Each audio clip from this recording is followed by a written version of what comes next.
Hey there everybody, Eric from OUTER LIMITLESS coming at you today with another video. Now in today's video I am going to be making an update to my Pulk Sled. If you look back, I've done a couple of videos on this Pulk Sled, really the first video being how I set this up in the first place, and then that was really a couple years ago now, and then last year I did an update. Well, here I am, this is the third year of me using this Chappell Jet Sled as my Pulk Sled option, and I am doing an additional update. So this video today, basically I'm going to go through the process of me updating this. Now, my prior videos had this Pulk Sled. It's a gorgeous sled. I greatly enjoy it, but it does have some fundamental flaws. So today I am correcting those flaws. I'm making the adjustments, and if you're interested in seeing a little bit more about what I'm about to get into, do me a favor. Stay tuned.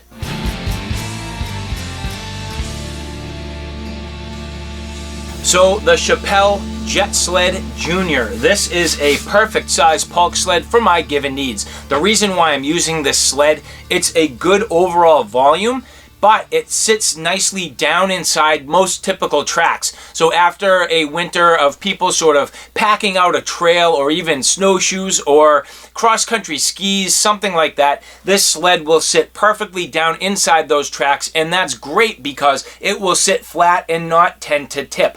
But my one fundamental flaw is the fact that inside the sled I do require to use this K-Cliffs duffel bag. Now this duffel bag is monstrous. It's a huge size. It holds a ton of volume, everything I need while I'm out on the trails with my Pulk sled. It even has a rubberized interior, so it's water resistant. This has been a great option, but the fundamental flaw comes in not from the bag itself, but how I need to fashion it to the sled. So if you look back at my prior videos, you will see that I basically need to use these loops to zipper the bag into the sled. I need some sort of cordage, whether it's paracord or rope or something like that, and I kind of lace the whole thing up. Now it holds the bag perfectly well into the sled, but the biggest problem is it really limits my access. Once I zip it up, I really can't get into the bag, so if I need anything while I'm out on the trails, that has a great disadvantage. So at this point, I think I have a perfect solution. I'm hoping this is gonna work well for me. So here I have a nice large 40-gallon tote. This is a Craftsman tote. Now, I'm not thrilled about the fact that it says Craftsman across the top. That's not really the thing I'm going for. What I am going for is a very specific type of tote. First off, I really wanted something that had a latch design on the top so I can latch the cover down and it'll stay nicely in place. The second thing is the size is absolutely perfect. If you look, this naturally sits very well and evenly inside the sled. That was very important to me. Now, there are a couple of things worth considering, and the thing is, how do I lash this to the actual sled itself? Well, a little of that is for me to kind of figure out right now. I have some ideas and things that I think are going to work. My original thought was basically to remove some of these ties and put bolts through the side and kind of bolt this into the sled to make it one sort of unified piece. I don't know if that's the best idea because I want to maintain the water resistant integrity of this system. I really don't want to have something that creates a weakness and allows moisture to get into my gear. But from an overall size perspective, I think the 40 gallons is going to be perfect. It's long enough where it sits in the flat part of the sled and doesn't get too much into the sort of curve section. That works to my advantage. It also works out well where it's not too tall. I don't want something that's so tall that it gets really top heavy and wants to tend to tip on me. So this, I think, is going to work well. It also gives me a nice platform to work off of and stage some gear.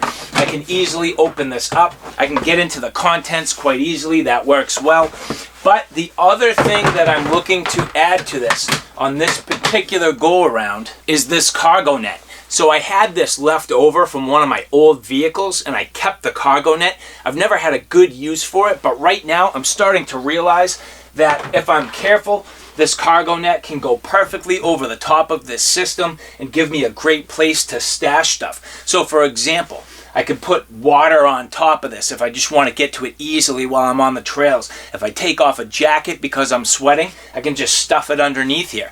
Maybe I just take something off temporarily and then I get to the point where I'm capable of dealing with it. Just unclip the net, flip the top off, pull the lid off, take my jacket and stuff it inside, or I can get to my things quite easily.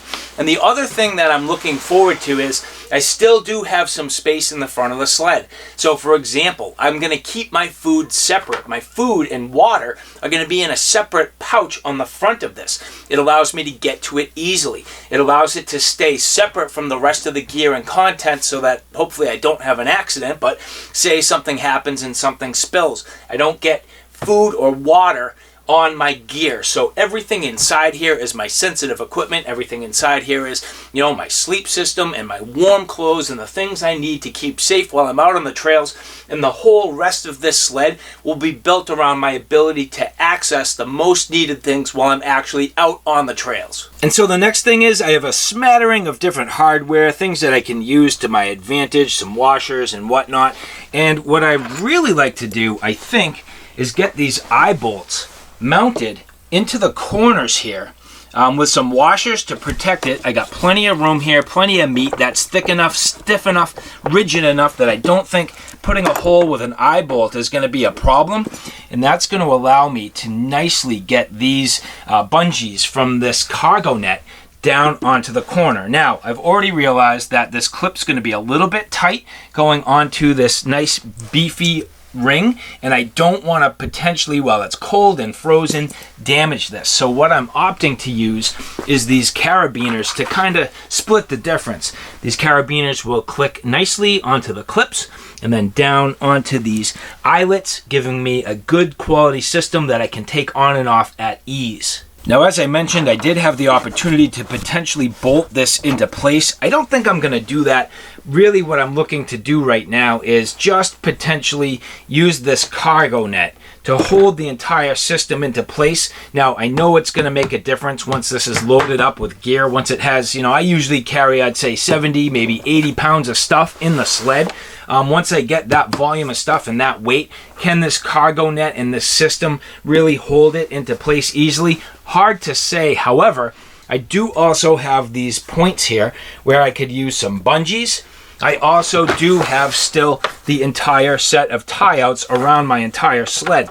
So in theory, I could maybe use one or two of these just to easily bungee up and over the top, keep it in there, and then when I get to my camp, I can do one of a couple of things. I can remove this tote altogether, just get it out of here, bring it into my shelter system and have everything organized and nice and safe. I can use the sled as whatever, a means to haul around wood or go gather, firewood and things like that. So it makes the sled multi-purpose. It really gives me versatility and flexibility while I'm at my campsite and also out on the trails. Okay, so just marking my holes here. I want that one there. I'm going to do each one of my corners. Get these positioned basically exactly the same. Not really measuring, but I'm just going to get it darn close. Pretty much know what I need to do. Buying room for my washer, which is nice. That's why I'm using my washer as my guide.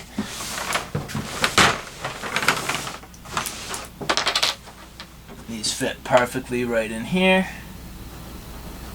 So right into the corner. And that pretty much gets me what I need to get started here. So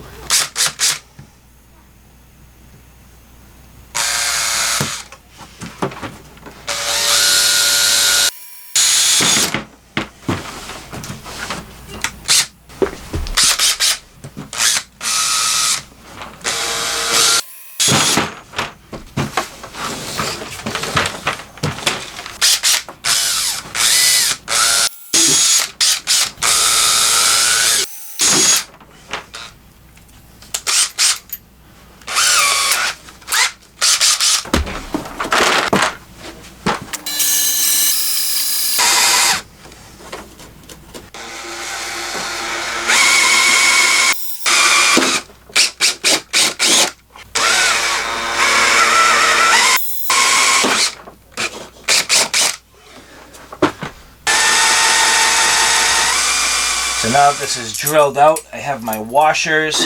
Set this down inside. Get this into place here. And I can bolt this in.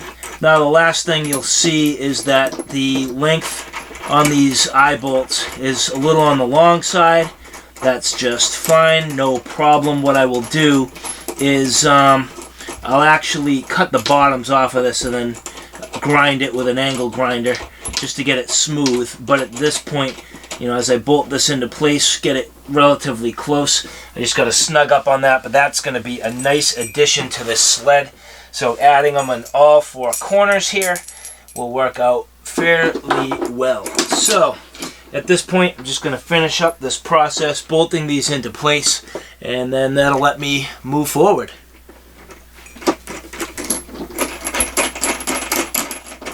Alright, so now I have my new corner eyes in place. These went in very nicely. Everything's really sound and firm and just feels good. Now, I was originally thinking I was going to cut these off, but I'm thinking a little bit more outside the box. I don't think these are really going to get snagged on anything, so it doesn't have any harm in being here. And the other thing I could do is maybe just put a little like cap screw on here to kind of make it a little less pointy, a little more blunt. But then the cap screw will also give it a lip. And if that's the case, I could put hooks like bungee cords around this and use it as additional lashing points, which I think may aid in the future. So I'm going to try to be just a little patient before I cut these off, use it to my advantage, and maybe just leave them in place in case I need something like this in the future. So now the bin goes perfectly in place, and you'll notice it really just wants to sit in this one spot, which is nice. So it's kind of self-centering in a way. These, again, are just all available right down on the sides here. No problem, gives me good lashing points. But now for this cargo net. Now the cargo net, it doesn't really matter which way it goes, but there is a long side.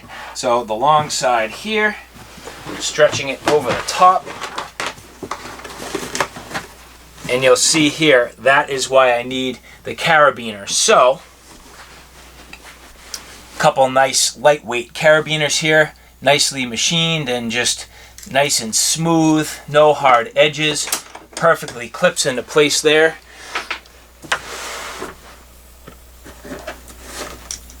Now here,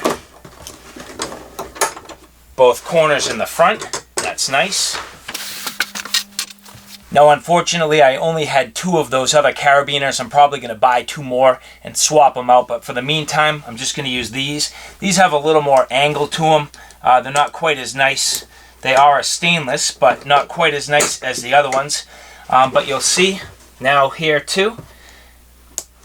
Just getting these down and into place. That cargo net is sitting there mighty fine and kind of helps keep this whole thing in place.